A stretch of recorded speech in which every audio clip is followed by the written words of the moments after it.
ಕೊಲೆ ಕೇಸ್ನಲ್ಲಿ ನಟ ದರ್ಶನ್ ಅರೆಸ್ಟ್ ಆಗ್ತಾರಾ? ಸಂಕಷ್ಟಕ್ಕೆ ಸಿಲುಕ್ತಾರಾ? ರೇಣುಕಾಸ್ವಾಮಿ ಹತ್ಯೆ ಕೇಸ್ ಸಂಬಂಧ ವಶಕ್ಕೆ. ಒಂದು ನೆನಪಿರಲಿ ವೀಕ್ಷಕರೇ, ಈ ರೇಣುಕಾಸ್ವಾಮಿಗೂ ಆಮೇಲೆ ಪವಿತ್ರ ಗೌಡಗೂ ಯಾವುದೇ ಸಂಬಂಧ ಇಲ್ಲ. ರೇಣುಕಾಸ್ವಾಮಿ ಬೇರೆ, ಪವಿತ್ರ ಗೌಡ ಅವರ ಗಂಡ ಬೇರೆ. ಇದೀಗ ರೇಣುಕಾಸ್ವಾಮಿ ಹತ್ಯೆ ಕೇಸ್ ಸಂಬಂಧ ವಶಕ್ಕೆ. ಅನ್ನಪೂರ್ಣೇಶ್ವರಿ ಠಾಣೆಯಲ್ಲಿ ದರ್ಶನ್ ವಿಚಾರಣೆ ನಡೀತಾ ಇದೆ. ಎರಡು ಮಾಹಿತಿಗಳು ಬರ್ತಾ ಇದೆ. ಒಂದು, ಈ ರೇಣುಕಾಸ್ವಾಮಿ ಎಂಬಾತ ದರ್ಶನ್ ಅವರ ಪತ್ನಿಗೆ ಮೆಸೇಜ್ ಮಾಡಿದ್ನ ಅಥವಾ ಪವಿತ್ರ ಗೌಡಗೆ ಮೆಸೇಜ್ ಮಾಡಿದ್ನ ಅನ್ನೋದ್ರ ಬಗ್ಗೆ ಈಗಲೂ ಕೂಡ ಒಂದು ಕನ್ಫ್ಯೂಷನ್ ಇದೆ. ಆದರೆ ಮೆಸೇಜ್ ಬಂದಿದ್ದು ನಿಜ, ಅಶ್ಲೀಲ ಮೆಸೇಜ್ ಬಂದಿದ್ದು ನಿಜ. ಇದಕ್ಕಾಗಿ ದರ್ಶನ್ ಅಭಿಮಾನಿಗಳ ಸಂಘದ ಅಧ್ಯಕ್ಷ ರಾಘವೇಂದ್ರ ಹಾಗೂ ಇನ್ನಿತರರು ಆತನ ಬೆನ್ನು ಹತ್ತುತ್ತಾರೆ ಮತ್ತು ಆತನನ್ನು ವಶಕ್ಕೆ ಪಡೆಯುವ ಪ್ರಯತ್ನ ಮಾಡ್ತಾರೆ. ಆತನನ್ನು ಬೆಂಗಳೂರಿಗೆ ಕರ್ಕೊಂಡ್ಬರ್ತಾರೆ, ಹೊಡಿತಾರೆ. ಆಗ ಆತ ಸತ್ತೋದ. 8ನೇ ತಾರೀಕು ಆತನಿಗೆ ಗೊತ್ತಿಲ್ಲದ ರೀತಿಯಲ್ಲಿ ಕೊಲೆ ಆಗೋಗ್ಬಿಡುತ್ತೆ. ಭಯಪಟ್ಟು ಆತನ ಶವವನ್ನು ಮಾರ್ಗ ಮಧ್ಯೆ ಬಿಸಾಡಿ ಓಡ್ಬಿಡ್ತಾರೆ. ಇದು ಖಂಡಿತವಾಗ್ಲೂ ಗೊತ್ತೇ ಆಗತ್ತೆ ಅಂತ ಗೊತ್ತಾದ ನಂತರ ದರ್ಶನ್ ಬಾಡಿಗಾರ್ಡ್ಗಳು ಬಂದು ನಿನ್ನೆ ಸರೆಂಡರ್ ಆಗ್ತಾರೆ. ಅಲ್ಲಿಗೆ ಪೊಲೀಸರ ವಿಚಾರಣೆ ಮಾಡಿದಾಗ ದರ್ಶನ್ ಹೆಸರು ಬರುತ್ತೆ. ಇದೀಗ ದರ್ಶನ್ ಬೆಳಗ್ಗೆ ಮೈಸೂರಲ್ಲಿ ಶೂಟಿಂಗಲ್ಲಿದ್ದರು. ಆ ಸಂದರ್ಭದಲ್ಲಿ 6:30 ಸುಮಾರಿಗೆ ಪೊಲೀಸರು ಅವರನ್ನು ವಶಕ್ಕೆ ಪಡೆದು ಬೆಂಗಳೂರಿಗೆ ಕರ್ಕೊಂಡ್ಬರ್ತಾರೆ. ಮತ್ತೊಂದು ಕಡೆ ಪೊಲೀಸ್ ಠಾಣೆಗೆ ಪವಿತ್ರ ಗೌಡ ಕೂಡ ಆಗಮಿಸಿದ್ದಾರೆ. ಪವಿತ್ರ ಗೌಡ ಅವರಿಗೆ ಮೆಸೇಜ್ ಹಾಕಿದ್ದಾರೆ ಅಂತ ಹೇಳಲಾಗ್ತಾ ಇತ್ತು. ಮತ್ತೊಂದು ಬ್ರೇಕಿಂಗ್ ನ್ಯೂಸ್. ನಡಿ, ಈಗ ಶುರು ಮಾಡೋಣ. ಕೇಸರಿಯಿಂದ ಮನೋಲ್ಲಾಸ ಮನಸ್ಸು ಮತ್ತೇರಿ ಕುಣಿದಾಡಿದೆ ನೋಡು, ಮನಸ್ಸು ಮತ್ತೇರಿ ಕುಣಿದಾಡಿದೆ ನೋಡು. ಕ್ಷಣ ಕ್ಷಣವೂ ಆಚರಿಸಿ ಕೇಸರಿ ಹಬ್ಬ. ವಿಮಲ್ ಬಾಯಲ್ಲಿ ಹೇಳಿ ಕೇಸರಿ. ಅನ್ನಪೂರ್ಣೇಶ್ವರಿ ಠಾಣೆಗೆ ಬಂದ ಪವಿತ್ರ ಗೌಡ. ಕಾಮಾಕ್ಷಿಪಾಳ್ಯ ಪೊಲೀಸ್ ಠಾಣೆಯಲ್ಲಿ ಪ್ರಕರಣ ದಾಖಲಾಗಿದೆ. ಆದರೆ ಅನ್ನಪೂರ್ಣೇಶ್ವರಿ ಠಾಣೆಯಲ್ಲಿ ಯಾಕೆ ಅಂತಂದರೆ ಜನ ಜಮಾಯಿಸ್ತಾರೆ, ಮೀಡಿಯಾ. ಹೀಗಾಗಿ ಅನ್ನಪೂರ್ಣೇಶ್ವರಿ ಠಾಣೆಯಲ್ಲಿ ಇರಿಸಲಾಗಿದೆ. ದರ್ಶನನ್ನು ಕೂಡ ಇರಿಸಲಾಗಿತ್ತು. ಇದೀಗ ಪವಿತ್ರ ಗೌಡ ವಕೀಲರ ಜೊತೆ ಪವಿತ್ರ ಗೌಡ ಬಂದಿದ್ದಾರೆ. ಇದನ್ನೆಲ್ಲ ಗಮನಿಸಿದಾಗ ಎಲ್ಲವೂ ಕೂಡ ಪ್ರೀ ಪ್ಲ್ಯಾಂಡ್ ಆಗಿ ಬಂದಂಗೆ ಕಾಣ್ತಾ ಇದೆ. ಆದರೆ ಇದು ಕೊಲೆ ಕೇಸ್. ದರೋಡೆನೋ ಮತ್ತೊಂದೋ ಪಿಕ್ ಪಾಕೆಟ್ ತಪ್ಪಿಸ್ಕೊಂಡ್ಬಿಡ್ಬೋದು. ಆದರೆ ಕೊಲೆ ಕೇಸಲ್ಲಿ ತಪ್ಪಿಸ್ಕೊಳ್ಳೋದು ಅಷ್ಟು ಸುಲಭ ಅಲ್ಲ. ಯಾಕೆ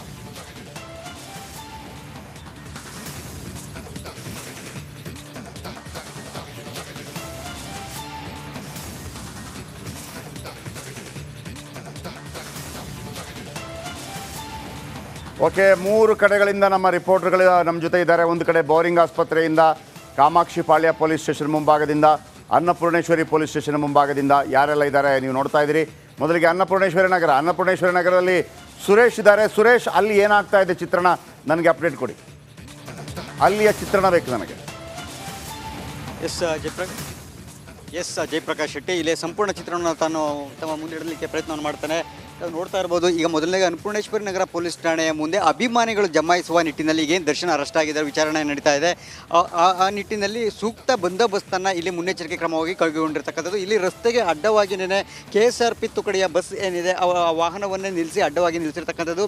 ಇಲ್ಲಿಂದ ಯಾರೇ ಒಬ್ಬರು ಅಭಿಮಾನಿಗಳಿರ್ಬೋದು ಅಥವಾ ಯಾರೊಬ್ಬರು ಕೂಡ ಈ ರಸ್ತೆ ಮಾರ್ಗವಾಗಿ ಯಾರೂ ಕೂಡ ಅನ್ನಪೂರ್ಣೇಶ್ವರಿ ನಗರ ಠಾಣೆ ಮುಂದೆ ಬರುವಂತಿಲ್ಲ, ಜಮಾಯಿಸುವಂತಿಲ್ಲ. ಈ ಕಡೆ ಯಾರೂ ಕೂಡ ಈ ಮಾರ್ಗ ಮಧ್ಯೆ ಚಲಾಯಿಸುವಂತಿಲ್ಲ. ಹೀಗಾಗಿನೇ ಅಡ್ಡವಾಗಿ ಆಗಿರ್ತಕ್ಕಂಥದ್ದು. ಇದು ಮುನ್ನೆಚ್ಚರಿಕೆ ಕ್ರಮವಾಗಿ ಸದ್ಯ ಸ್ಥಳದಲ್ಲಿ ಬಿಗಿ ಬಂದೋಬಸ್ತನ್ನು ಕೈಗೊಂಡಿರ್ತಕ್ಕಂಥದ್ದು.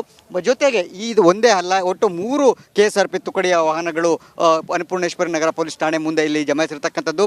ಜೊತೆಗೆ ಹೆಚ್ಚುವರಿ ಪೊಲೀಸ್ ಸಿಬ್ಬಂದಿಯನ್ನು ಈಗಾಗಲೇ ಠಾಣೆ ಮುಂದೆನೂ ಕೂಡ ನಿಯೋಜನೆ ಮಾಡಿರ್ತಕ್ಕಂಥದ್ದು. ಓರ್ವ ಇನ್ಸ್ಪೆಕ್ಟರ್ ಸೇರಿದಂತೆ ಸುಮಾರು 20ಕ್ಕೂ ಹೆಚ್ಚು ಭದ್ರತಾ ಸಿಬ್ಬಂದಿಗಳು ಠಾಣೆ ಮುಂದೆ ಇವತ್ತು ಜಮಾಯಿಸಿರ್ತಕ್ಕಂಥದ್ದು. ಅಂದರೆ ಭದ್ರತೆಗಾಗಿ ಇವತ್ತು ಅವರನ್ನು ನಿಯೋಜಿಸಿ ಮಾಡಿರ್ತಕ್ಕಂಥದ್ದು. ಜೊತೆಗೆ ಠಾಣೆಯಿಂದ ಸುಮಾರು 200-300 ಮೀಟರ್ವರೆಗೂ ಕೂಡ ಬಿಗಿ ಬಂದೋಬಸ್ತನ್ನು ಕೈಗೊಂಡಿರ್ತಕ್ಕಂಥ ನಾವು ದೃಶ್ಯಾವಳಿಯಲ್ಲಿ ನೋಡ್ತಾ ಇರ್ಬೋದು.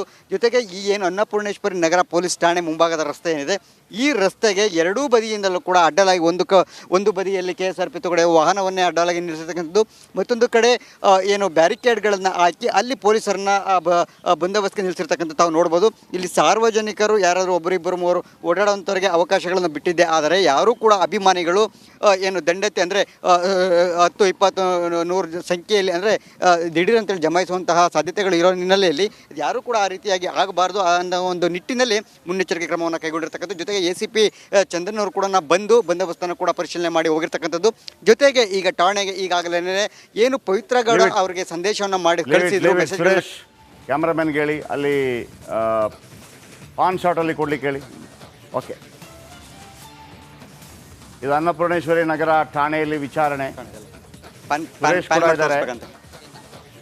ಆ ದೃಶ್ಯಗಳನ್ನು ತೋರಿಸಿ ಭಾಳ ಹತ್ತಿರದಿಂದ. ಅನ್ನಪೂರ್ಣೇಶ್ವರಿ ನಗರ ಪೊಲೀಸ್ ಠಾಣೆ ನೋಡಿ, ಇಲ್ಲಿ ಗಮನಿಸ್ತಾ ಇದ್ದೀರಿ, ಇದು ಲೈವ್ ದೃಶ್ಯಾವಳಿ.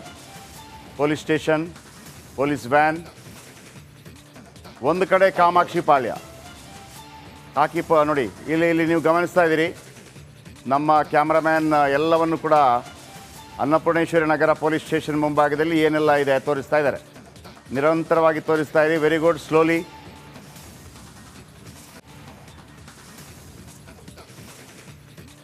ಮತ್ತೊಂದು ಕಡೆ ಅನ್ನಪೂರ್ಣೇಶ್ವರಿ ಪೊಲೀಸ್ ಠಾಣೆಗೆ ಪವಿತ್ರ ಗೌಡ ಬಂದಿರುವಂಥ ದೃಶ್ಯ.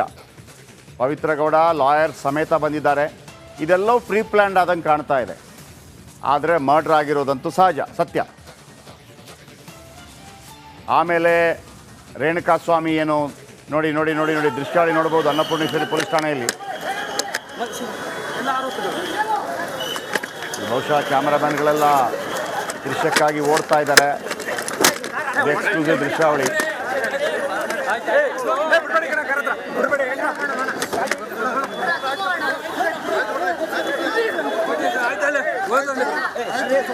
ಕಾರಲ್ಲಿ ಇನೋವಾ ಕಾರ್,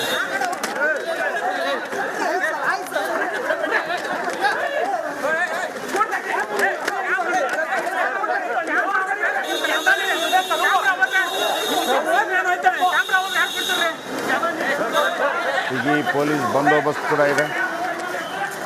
ಮತ್ತೊಂದು ಕಡೆ ಎಲ್ಲ ದೃಶ್ಯಾವಳಿಗಳನ್ನು ಪಡೆಯುವಂಥ ಪ್ರಯತ್ನಗಳು ಬೇರೆ ಬೇರೆ ಚಾನಲ್ಗಳು ಮಾಡ್ತಾ ಇದೆ.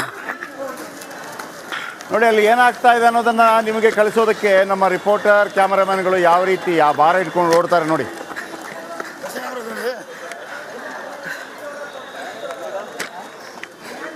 ಈ ರೇಣುಕಾಸ್ವಾಮಿಗೂ ಪವಿತ್ರ ಗೌಡಗೂ ಯಾವುದೇ ಸಂಬಂಧ ಇಲ್ಲ, ನೆನಪಿರಲಿ. ಕೆಲವು ಮಾಧ್ಯಮಗಳಲ್ಲಿ ರೇಣುಕಾಸ್ವಾಮಿ ಪವಿತ್ರ ಗೌಡ ಅವರ ಮೊದಲನೇ ಗಂಡ ಅಂತ ಬರ್ತಾ ಇತ್ತು. ಅಲ್ಲ, ಸಾರಿ.